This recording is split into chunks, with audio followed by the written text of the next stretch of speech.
Hermanas, Vos, paz. Vamos, paz, hermano. ¿me escuchan bien todos? Amén. Muy bien, gracias por la oportunidad de compartir la palabra en esta tarde con ustedes, las iglesias allá en el sector 8.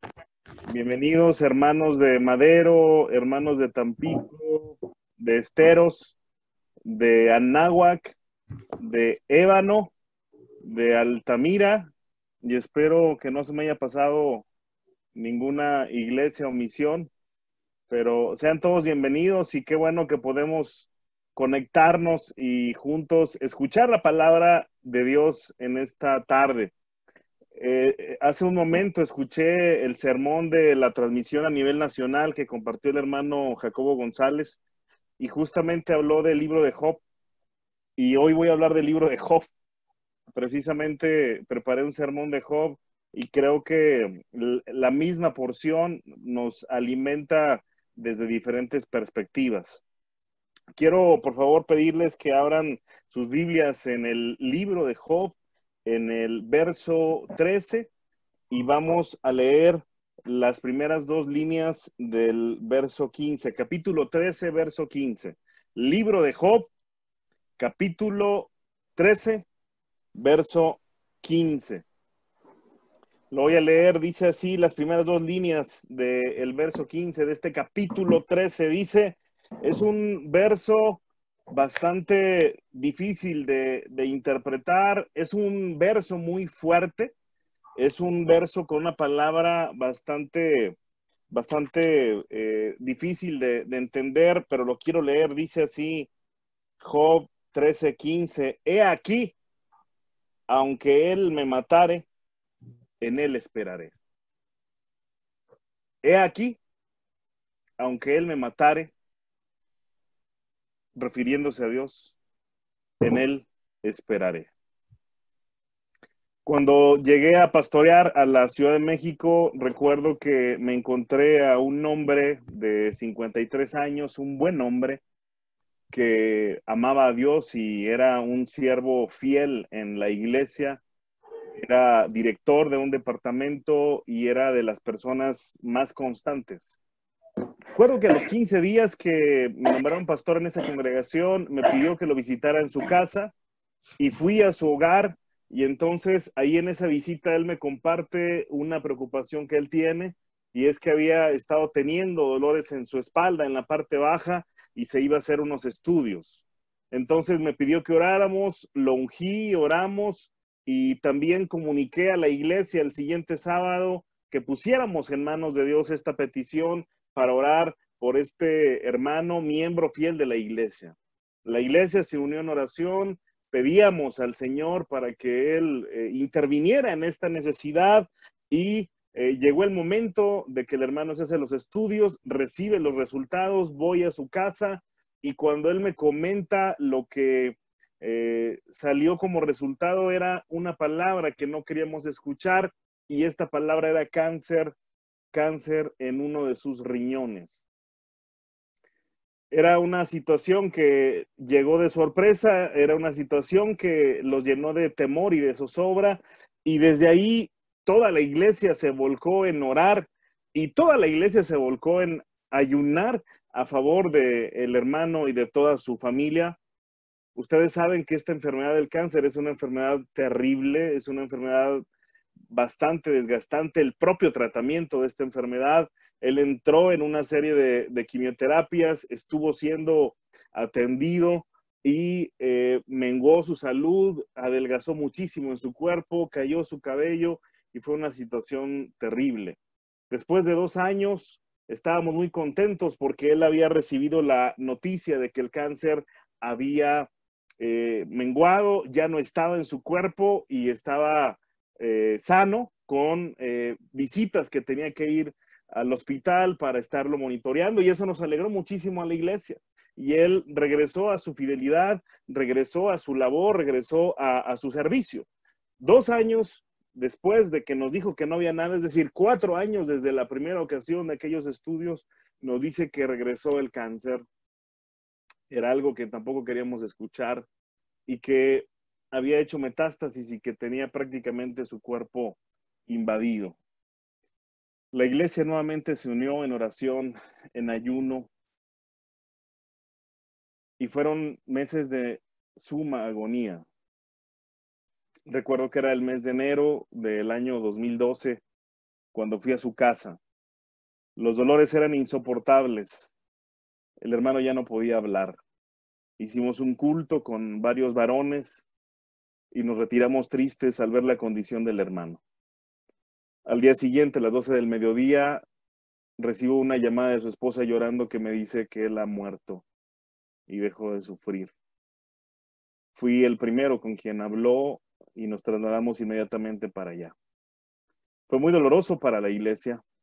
La muerte del hermano Alfredo era su nombre. Hace tiempo que hemos estado escuchando malas noticias. Muy doloroso para la iglesia. Y cada vez que pasa el tiempo, espero yo no escuchar una noticia mala después. La primera fue que el hermano Raúl López, presidente de la iglesia, murió. Después viene otra mala noticia y es el hermano Abraham Valdovinos, director nacional de Educación Cristiana, murió. Y yo decía, Señor, que ya no vengan malas noticias. Murió el hermano Teodulo Hernández después. En enero de este año murió el hermano Pedro Martínez. Y hace unos días murió el sobredor del Distrito 17, hermano Juan de Jesús. Personas buenas, personas fieles, personas que aman a Dios. Y si de malas noticias se trata, pues la pandemia que vivimos es una noticia que ha estado estrujando al planeta y a nuestra propia vida. ¿Cómo explicar el sufrimiento que viven las personas, sobre todo cuando son buenas? El sufrimiento es sencillo de explicar cuando la persona es mala y entonces se entiende que por su maldad está sufriendo, pero ¿qué respuesta encontrar cuando una persona buena que ama a Dios y que ha entregado su vida al servicio a Dios muere? A veces, hermanos y hermanas, el sufrimiento es inexplicable y así lo vivió Job. Quisiera que revisemos este libro de Job y vayamos ahora al capítulo 1 y revisemos los primeros 3 versos del capítulo 1 de este libro de Job. Dice así la palabra de Dios: hubo en tierra de Uz un varón llamado Job, y era este hombre, fíjense bien, perfecto y recto, temeroso de Dios y apartado del mal. Job era una persona buena. Y le nacieron 7 hijos y 3 hijas. Su hacienda era de 7,000 ovejas, 3,000 camellos, 500 yuntas de bueyes, 500 asnas y muchísimos criados, y era aquel varón más grande que todos los orientales. Estos 3 versos, hermanos, nos hablan acá de Job 3 cosas que quiero resaltar. En primer lugar, era un hombre íntegro y temeroso de Dios. Era un hombre recto. Dice que era perfecto. Era un hombre bueno. En segundo lugar, era un hombre próspero. Era un hombre que le nació una familia grande. La familia abundante en la Biblia es una señal de prosperidad. Pero no solamente tiene una familia numerosa y una familia feliz, sino es un hombre próspero en sus finanzas. Es un hombre rico. Tiene muchos bienes. Este hombre con estas características que son, digamos, que cualquier bendición que pudiera anhelar una persona, es un hombre sumamente bendecido, enfrenta 4 dolores terribles. Si alguien ha vivido dolor en carne propia, fue esta persona Job. Y él enfrenta 4 dolores terribles que vamos a revisar en este capítulo 1. Ahora vayamos al verso 13 y acompáñenme a leer del verso 13 en adelante hasta el verso 22. Dice así este primer capítulo, en el verso 13, dice: y un día aconteció que sus hijos e hijas comían y bebían vino en casa de su hermano el primogénito. Cuando la Biblia habla de que comían y bebían vino, habla de un ambiente festivo. Están celebrando, están contentos, están de fiesta. Y vino un mensajero a Job y le dijo: estaban arando los bueyes y las asnas paciendo cerca de ellos. Y acometieron los sabeos y los tomaron y mataron a los criados a filo de espada. Solamente escapé yo para darte la noticia. Aún estaba hablando cuando vino otro y dijo: fuego de Dios cayó del cielo, que quemó las ovejas y a los pastores y los consumió, y solamente escapé yo para darte la noticia. Todavía estaba hablando y vino otro que dijo: los caldeos hicieron 3 escuadrones y arremetieron contra los camellos y se los llevaron y mataron a los criados a filo de espada, y solamente escapé yo para darte la noticia. Entre tanto hablaba, vino otro que dijo: esto es lo más terrible. Hasta aquí han sido tocados todos los bienes de Job, pero lo que sigue es lo más terrible. Dice el verso 18: entre tanto hablaba, vino otro que dijo: tus hijos y tus hijas estaban comiendo y bebiendo vino en casa de su hermano el primogénito. Estaban en una reunión familiar, estaban alegres de fiesta. Y vino un gran viento del lado del desierto y azotó las 4 esquinas de la casa, la cual cayó sobre los jóvenes y murieron. Y solamente escapé yo para darte la noticia. Entonces Job se levantó y rasgó su manto y rasuró su cabeza y se postró a tierra y adoró. Y dijo: desnudo salí del vientre de mi madre y desnudo volveré allá. Jehová dio y Jehová quitó, sea el nombre de Jehová bendito. Y en todo esto no pecó Job ni atribuyó a Dios despropósito alguno. Job pierde toda su riqueza. Job pierde todos sus bienes. Pero hemos dicho que lo material no importa, que cuando se pierde lo material, mientras no se toque a la gente que amamos. Pero lo que acabo de leer habla de que Job no solamente perdió sus bienes, sino Job perdió a las personas que ama. Y ustedes, hermanos que son padres, sabrán que si un hijo muriera, es el dolor más terrible que pudiera enfrentar una persona. Job perdió a todos sus hijos murieron. Y el capítulo 2 del verso 7 al 13, no lo vamos a leer, pero habla de que Job fue tocado en su cuerpo con una enfermedad. Así que encuentra estos dolores terribles. En primer lugar, pierde todo lo que tiene, pierde la riqueza. En segundo lugar, pierde a la gente que ama. Y en tercer lugar, está afectado por la enfermedad y es golpeado en su propia vida. ¿Qué dolor más terrible pudiera enfrentar una persona? ¿Qué experiencias más desagradables pudiera enfrentar una persona? Ante estas situaciones, Job se duele. Y fíjense, hermanos, que se ha dicho que Job es justo, el justo Job. Y de hecho, en los primeros versos que leí, dice que en esto Job no pecó. Pero quisiera que tuviéramos bien presente en los versos que vamos a leer que Job se desespera. Que Job no es tan paciente como parece ser que lo hemos entendido. Y dice este mismo libro, ahora revisemos el capítulo 3 y vamos a ver los primeros 4 versos de este capítulo 3. Una vez que Job pierde todo lo que tiene, a la gente que ama, y su cuerpo está postrado en enfermedad, dice el verso 1 de este capítulo 3 del libro de Job: después de esto, una vez que viene todo el dolor, finalmente Job abre su boca y dice: y maldijo su día.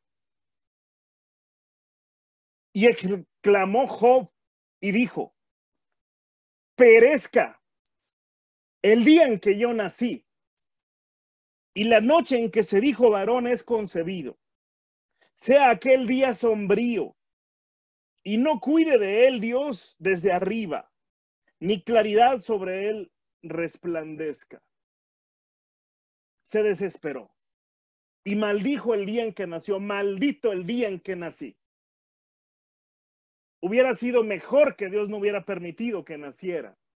Y no solamente en este momento él protesta, sino quisiera que revisemos el capítulo 10 de este mismo libro. Vamos a estar haciendo un recorrido del libro de Job.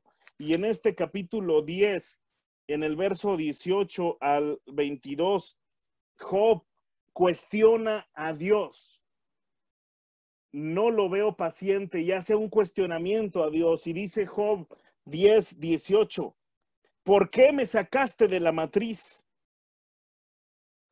En otras palabras, le está diciendo a Dios, ¿por qué permitiste que naciera? El dolor es tan grande, lo que he perdido es tan fuerte, me está doliendo mucho el haber perdido a mis hijos que amo. Los bienes tal vez es lo de menos, pero no tiene a sus hijos y ver su cuerpo que está fragmentado. Y él le pregunta a Dios, ¿por qué me sacaste de la matriz? ¿Por qué permitiste que naciera? Hubiera yo expirado y ningún otro me habría visto. Fuera como si nunca hubiera existido, llevado del vientre a la sepultura. Es muy fuerte lo que dice Job. Hubiera sido mejor que del vientre fuera a la sepultura. Sé que son pocos mis días. Cesa pues y déjame para que me consuele un poco, antes que yo vaya a no volver a la tierra de tinieblas y de sombra y de muerte, tierra de oscuridad, lóbrega, como sombra de muerte y sin orden, y cuya luz como densas tinieblas. Él está sintiendo que está en unas tinieblas oscuras, en unas tinieblas terribles. Las pérdidas, hermanos, como las que ha enfrentado Job, producen dolor profundo. Estos versos que acabo de compartirles nos comunican un dolor profundo que está teniendo Job en su corazón. Y no solamente dolor, sino miedo, enojo y profunda tristeza.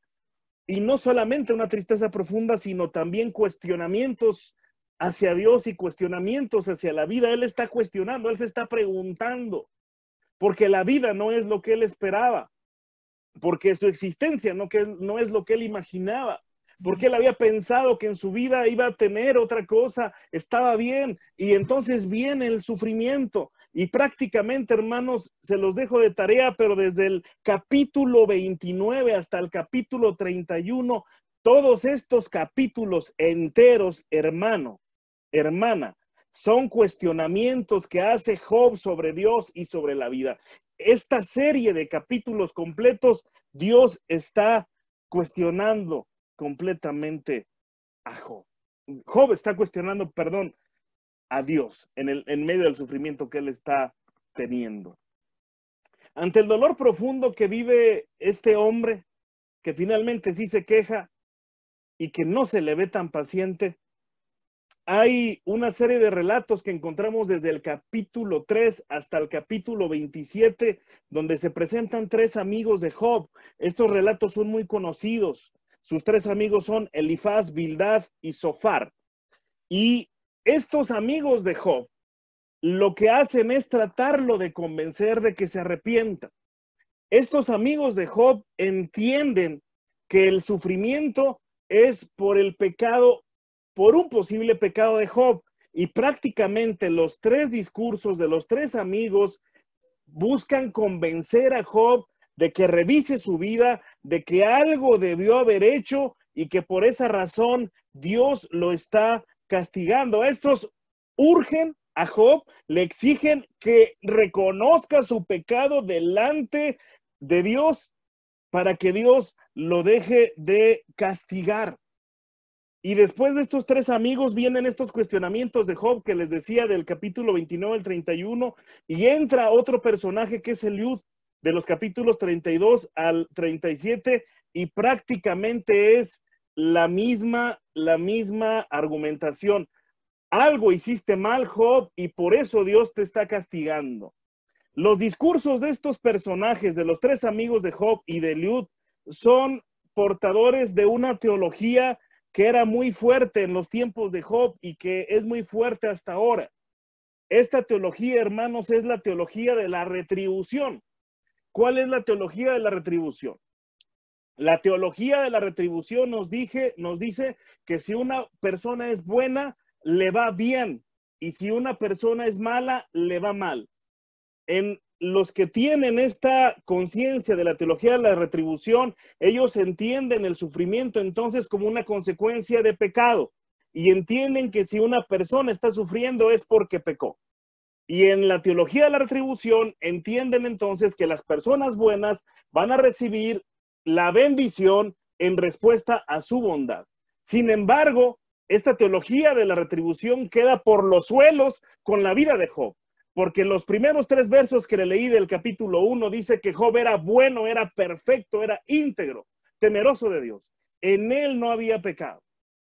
Sin embargo, entonces, algo que hemos entendido, hermanos, y que usted lo ha vivido y yo lo he vivido, es que la realidad, hermanos, nos dice que la gente buena sufre, que no necesariamente la gente que sufre es gente mala, que el sol sale sobre buenos y malos y que el sufrimiento está sobre buenos y malos. Hay gente mala que sufre, pero hay gente buena que sufre.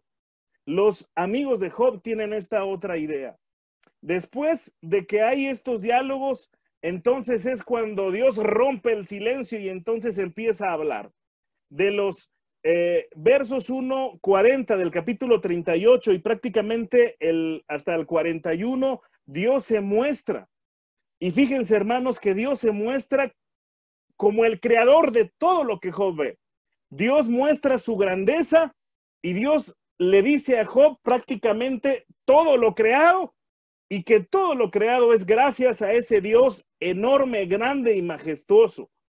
Pero quiero decirles, hermanos, que cuando yo estudiaba el libro de Job, yo buscaba que Dios le diera a Job una respuesta de por qué está sufriendo. Veía cada uno de los capítulos y yo decía, a ver, Job es bueno y prácticamente perdió todo. Y entonces buscaba una explicación. Cuando llego al diálogo que Dios hace con Job y la manera como Dios se revela, que se le llama teofanía, es decir, Dios se revela y se muestra como es, yo veo que Dios no explica el sufrimiento que tiene Job. No da ninguna explicación. Lo único que dice es que Él es el creador, que Él es el que ha hecho posible todo lo que vemos y que Él es grande. Finalmente, hermanos, en el capítulo 42 hemos hecho un recorrido muy rápido de este libro. Job hace una confesión de fe muy fuerte. Por favor, vaya a este capítulo 42. Y esta confesión que hace Job es una confesión preciosa. Es una confesión y es un texto bastante profundo. Dice Job 42, versos del 1 al 6. Dice así la palabra de Dios. Respondió Job, una vez que Dios se muestra como el creador y no explica el sufrimiento, Job vuelve a hablar y dice Job, yo conozco que todo lo puedes, que no hay pensamiento que se esconda de ti. ¿Quién es el que oscurece el consejo sin entendimiento? Por tanto, yo hablaba lo que no entendía, cosas demasiado maravillosas para mí que yo no comprendía. Oye, te ruego y hablaré, te preguntaré y tú me enseñarás. De oídas te había oído, mas ahora mis ojos te ven. De oídas te había oído, mas ahora mis ojos te ven. Había escuchado cómo eras. Me dijeron que actuabas de cierta manera, pero esta experiencia de sufrimiento me ha hecho ya no tener a un Dios que alguien me contó, sino Él ha visto a Dios en carne propia y lo ha conocido. Hermanos y hermanas, el tiempo que estamos viviendo Es un tiempo desconcertante y es un tiempo de sufrimiento. La iglesia está siendo estrujada ya desde hace varios años con las muertes de los ministros que mencioné hace un momento. La muerte que ocurrió el miércoles pasado fue una situación que nos cimbró nuevamente a todo el país. Esta pandemia que está golpeando al planeta la veíamos tan lejana en diciembre y ha llegado a nosotros. Y yo jamás imaginé que fuese a morir gente de nuestra iglesia. Yo pensé que iba a escuchar personas que murieron en nuestro país, pero conforme fueron pasando las semanas de la pandemia, hemos estado escuchando noticias de gente de nuestra iglesia que ha muerto. No solo que se ha contagiado, que ha muerto. Y no solamente miembros, sino hemos escuchado pastores que han muerto. Y la muerte más terrible la de esta semana pasada. Y no solamente ha traído muerte esta pandemia, sino hay muchos de ustedes y de nosotros que estamos teniendo una crisis económica terrible porque nuestros ingresos se han visto afectados. Hay hermanos que han perdido su empleo. Hay chicos que iban a graduarse de la secundaria, de la primaria, de la universidad. Y cuando se suspendieron las clases, se imaginaron que iban a regresar a despedirse de sus compañeros. Yo me acuerdo cuando me gradué de la secundaria, de la universidad, y era algo muy emocionante. Y es tan terrible esos muchachos que terminaron la primaria, secundaria, y que ya no van a volver a ver como compañeros en el aula a sus amigos. Hay algunos que se iban a casar, que no se han podido casar. Hay planes que no se han cumplido. Hay duelos no elaborados. Quienes han enfermado de COVID o quienes han perdido a una persona por COVID. Me ha tocado pastorear directamente a personas que han perdido a un familiar por COVID y lo que les puedo decir es que los han llevado al hospital y una vez que saben que tiene COVID, aíslan a la persona completamente. La familia ya no puede verlo. Es terrible no poder estar con su enfermo. Y pasan las semanas con mucha incertidumbre. Y si esa persona fallece, no la vuelven a ver. Lo único que ven son una urna con las cenizas. No se pueden despedir. Y más terrible aún es que después de esa urna no puede haber un culto funerario. Quienes hemos perdido a alguien en tiempos de no pandemia, hemos sido acompañados en un culto y toda la familia nos abraza. Esas personas no pueden tener un culto y ser abrazados por la iglesia. No tienen los rituales que implica el duelo para que sea saludable. Está siendo terrible lo que estamos viviendo, hermanos. Pero además de eso, el propio confinamiento en casa ha traído depresión, ha traído ansiedad, trastornos de ansiedad terribles, una incertidumbre profunda, una sensación de no saber qué va a suceder, de cuándo va a terminar. He hablado con muchos pastores que me dicen que tienen ansiedad. He hablado con otros que me dicen que tienen depresión, que han tenido problemas en sus matrimonios por estar tanto tiempo en casa, han estado irritables y han tenido problemas en sus matrimonios, problemas entre las familias. Han llegado las malas noticias, así como Job, una tras otra. ¿Qué podemos aprender, hermanos y hermanas, de la vida de Job? Quisiera plantearles varias reflexiones, y la primera reflexión es que la adversidad es parte de la vida y no siempre tiene explicación. Si nosotros enfermamos, no es porque seamos malos o seamos buenos, sino es porque somos seres humanos enfermables. Pareciera que lo tenemos bien claro, pero el hecho de que muramos, de la posibilidad de morir, y de la posibilidad de enfermarnos, lo único que nos está recordando es que usted y yo no somos Dios, sino que somos mortales enfermables. Si nosotros fuéramos Dios, no nos enfermaríamos. Si nosotros fuéramos Dios, no moriríamos.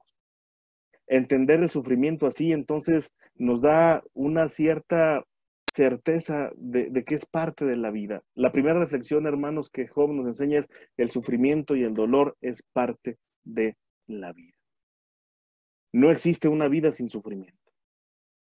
Cuando alguien quisiera tener una vida sin sufrimiento es cuando se frustra, es cuando se llena de amargura, es cuando se llena de hastío, porque quiere ser feliz y nunca lo consigue.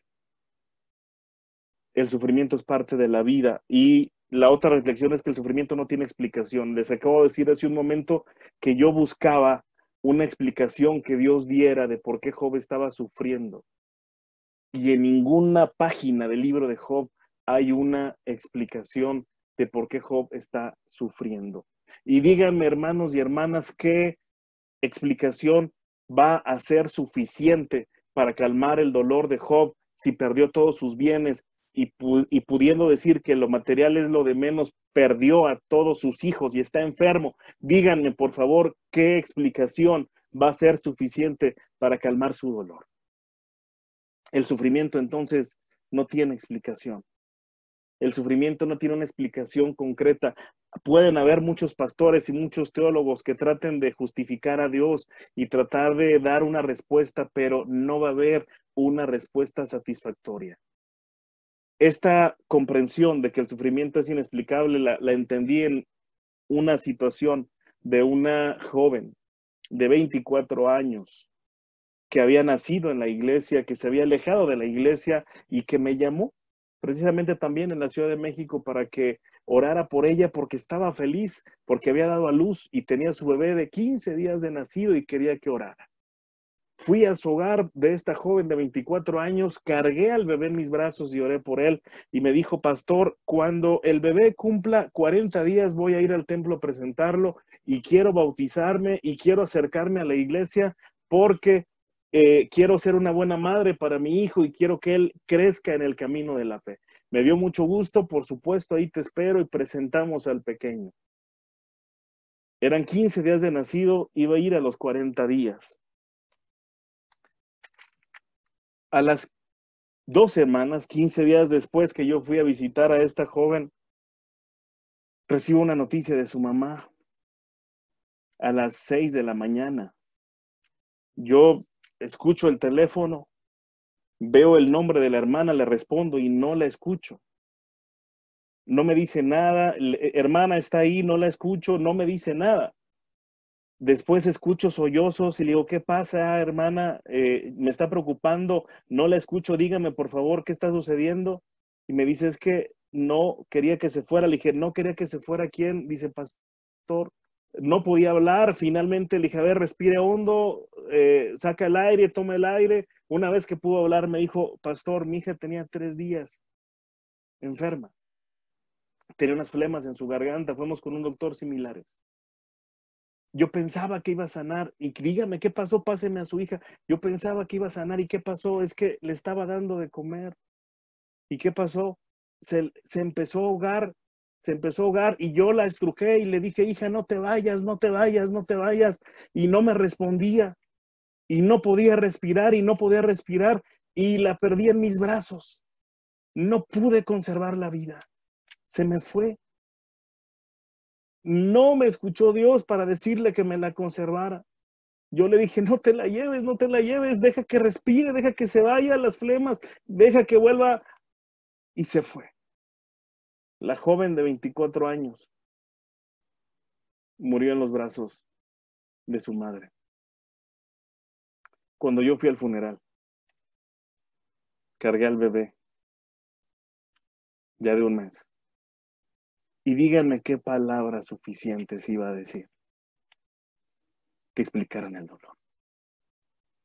Díganme qué palabra iba a ser suficiente para calmar el dolor de la mamá que escuchó que su hija quería acercarse y de ese joven que quedó viudo a los 24 años. El sufrimiento no siempre tiene explicación. Otra reflexión que les quiero compartir es que el sufrimiento no es siempre castigo divino.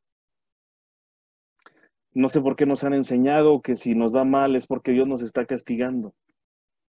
Y esto es una situación que provoca que la persona, cuando está enfrentando dolor, en lugar de acercarse a Dios, sienta a Dios muy lejano y como enojado. Entonces imagínense, doble sufrimiento. Ya es suficiente el sufrimiento por la muerte, por la enfermedad, por el desempleo, por la ansiedad, la depresión. Y a eso agregarle el sufrimiento de sentir a Dios que está lejano y que está enojado y que por eso me está castigando. Estas comprensiones de que Dios me castiga son comprensiones que nos hacen sentir a un Dios tan distante, a un Dios que está buscando la manera de desquitar con nosotros su enojo cuando su honor se es manchado. Como que si Dios tuviera una baja autoestima, que cuando se le mancha el honor, entonces se enoja con nosotros. Quiero decirles, hermanos y hermanas, que si Dios nos diera a cada uno conforme a lo que tenemos, nadie estaríamos con vida. Todos estaríamos muertos. Yo no estaría aquí predicando. Lo que nos enseña el libro de Job es que no podemos decir que a los buenos les va bien y a los malos les va mal. Hay gente buena que sufre. Hay gente que ama a Dios que sufre. Hay pastores que han entregado su vida al evangelio que han muerto. No es castigo. Es parte de la vida. Y una reflexión es que el sufrimiento entonces ayuda a replantearnos la fe. El texto que yo les leí al final del libro de Job dice: de oídas te había oído y más ahora mis ojos te ven. Cuando enfrentamos sufrimiento cuestionamos a Dios, pero más que cuestionar a Dios, cuestionamos la idea que nosotros tenemos de Dios, y quisiera que esto lo distingamos. Hay un autor que habla de la distinción entre crisis de fe y crisis de la comprensión que tenemos de Dios. Muchas veces a lo que llamamos crisis de fe no es una crisis propiamente de fe, sino es de lo que nosotros nos imaginamos de Dios. Déjenme lo explico. Nosotros cuando abrazamos el evangelio, nosotros pensamos que Dios es de una manera y que debería de responder de una manera. Así nos lo enseñaron nuestros padres, así nos lo enseñaron nuestros abuelos y nuestros pastores. Dios tiene que responderme. Si ayunas, Dios te responde. Si eres bueno, Dios te va a dar. Si le diezmas, Dios te bendice. Nos han dicho esta teología de la retribución muchas veces. Y entonces entramos en conflicto cuando ayunamos y Dios no da, cuando somos buenos y Dios no hace lo que esperamos. Pero ojo con esto, no es que Dios no esté actuando, sino no está haciendo lo que nosotros imaginamos que Él tendría que hacer. De tal manera que lo que cuestionamos no es a Dios, sino lo que nosotros nos imaginamos de Dios. Y entonces estas crisis de fe nos ayudan a derrumbar esas imágenes de Dios para conocer a Dios tal cual es. ¿Por qué Dios no me responde en esta oración? ¿Por qué Dios no responde al ayuno si estoy postrando mi vida a Él? ¿Por qué si he sido un hombre bueno, una mujer buena que he entregado mi vida, por qué no dejo de sufrir? Y entonces esperamos que con nuestra bondad, que con nuestra fidelidad, Dios tenga que darnos bien. Y cuando Dios no lo hace, entonces entramos en un conflicto y entonces es el sufrimiento una oportunidad para entender. Si no estás actuando como yo esperaba, la oración sería: enséñame entonces a ver cómo sí estás actuando. Enséñame a ver lo que sí estás haciendo. Enséñame a comprender lo que estás haciendo en mi vida. El hecho de que no veamos que Dios actúe como nosotros lo esperamos no quiere decir que Dios no esté actuando. No está actuando como nos imaginamos que tendría que actuar, pero está actuando. Por eso al final dice: de oídas te había oído, mas ahora mis ojos te ven. Cuando pasamos nuestra fe por el sufrimiento y entonces derrumbamos esas ideas de Dios, surgen nuevas comprensiones de Dios de tal manera que ya no es el Dios que nos platicaron, el Dios que nos imaginamos, el Dios que alguien nos predicó, sino el Dios que hemos vivido en carne propia y que nos ha sostenido, hermanos. Sus vidas y mi vida son la evidencia de que tenemos un Dios que nos sostiene. Aún a pesar de nosotros, nos sostiene y nos acompaña. Si estamos aquí, hermanos, es porque ese creador de todo, ese que se reveló a Job y que le mostró su grandeza, ese Dios tan grande, es tan grande en amor que está con nosotros, nos acompaña y nos sostiene. Eso es lo que sí sé. Así que en este sermón yo no le puedo explicar por qué la pandemia ni por qué el sufrimiento, y sería muy arrogante buscar un texto para hacerlo y tratar de justificar a Dios. Lo que sí le puedo decir es que Él nos ama y está con nosotros. Y que si Él nos ama y está con nosotros, eso es suficiente. Él está con su iglesia. Él está con usted. Por más oscuro que esté el panorama, por más densa que esté la noche, como Job lo sintió, Dios ahí está. Dios permita que podamos ver a Dios entonces en el sufrimiento. Si a veces no lo hemos visto, no es porque no estaba, sino es porque nuestras comprensiones no nos dejaron verlo, porque estábamos esperando que actuara de una manera. Pero cuando nos desprendemos entonces de eso, realmente lo vemos. Yo deseo, hermanos, que lo veamos en la pandemia, que lo veamos en el desempleo, que lo veamos en la enfermedad, que lo veamos en la muerte, que lo veamos en nuestra depresión, que lo veamos en nuestra tristeza, que lo veamos. Mas ahora mis ojos te ven, porque Él siempre ha estado ahí, porque Él no se ha ido, porque Él es fiel a su palabra. Y Él dijo que estaría con nosotros, y Él está con nosotros. Dice el Salmo 23, aunque ande en valle de sombra de muerte, no temeré mal alguno. No porque sea muy valiente, sino ¿cuál es la razón, hermanos? Porque tú estás conmigo. Así que ante lo inexplicable del sufrimiento, no hay otra forma de enfrentarlo más que agarrados de la mano de Dios y entendiendo que Él está con nosotros y que si Él está con nosotros, entonces todo estará bien. Quisiera que oráramos, hermanos, y quiere cerrar sus ojos ahí en su lugar. Vamos a orar a Dios. Voy a quedarme un momento en silencio, mientras en silencio usted externa a Dios sus peticiones, su necesidad. Sé de algunas familias de ustedes que han estado enfrentando adversidad, de que estos días pasados han sido complicados. Ponga su preocupación en Dios.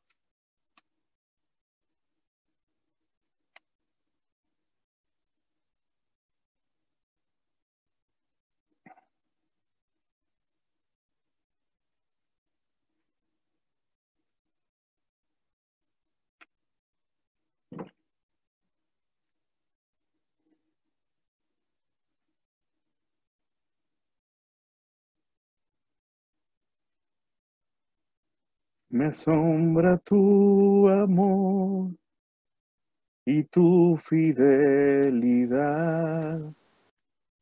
que a pesar de mí me puedas amar.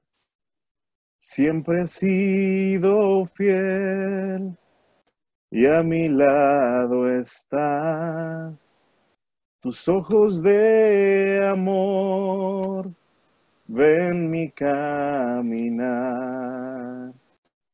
Tal vez el sol mañana no aparezca, pero puedo confiar en que tú ahí estarás. Y del firmamento se borren las estrellas, pero a tu palabra fiel tú seguirás. Tú has sido fiel, tú has sido fiel, tú has sido fiel, siempre has sido fiel. Creemos en tu fidelidad, Señor. Aún a pesar de nosotros nos amas. Y aunque mañana el sol no apareciera, tú siempre ahí estarás. Tú conoces las batallas de las familias de tu iglesia. Tú conoces sus temores. Tú sabes de las malas noticias que han recibido. Sabes si alguno de ellos se ha sentido desesperado o muy temeroso. Sabes también si alguien no ha sabido qué hacer. Sabes si alguien ha dejado de tener ganas de vivir y de despertar. O si se ha sentido improductivo, inútil, porque tal vez el mundo nos hace sentir que si producimos somos útiles. Tú sabes quién ha sentido temor, ansiedad, quién no tiene empleo, quién está preocupado por llevar un pan a su mesa, quién ha enfrentado a la enfermedad y ha sido golpeado una y otra vez. Pero yo te pido, Padre, que nos dejes verte. Aunque esté la noche oscura, déjanos verte. Permite que en cada familia puedan verte, Señor. Que por más fuerte que sea la circunstancia, por más negra que sea la noche, por más difícil que sea lo que se está viviendo, nada es más grande que tú, Señor. Permite que te vean cerca. No los estás castigando a nadie. Si alguien sintió que estabas lejos porque estabas castigándole, permite que hoy sienta tu abrazo, que lo amas, que estás ahí, que no te has ido, que cumples tu palabra. Y permite, Padre, que esa situación tan difícil puedan verla pequeña respecto a tu grandeza, a tu amor, a tu presencia. Así que hazte presente en las familias de tu iglesia. Abrázalas, bendícelas y hoy dales paz en su corazón. Si alguien no ha tenido paz, si alguien ha sentido inquietud, si alguien ha sentido mucha zozobra, hoy ve a su corazón, a su vida y dale paz, paz y esa paz que solo tú puedes dar. Así que pongo en tus manos a mis hermanos, en el nombre de Cristo Jesús. Amén.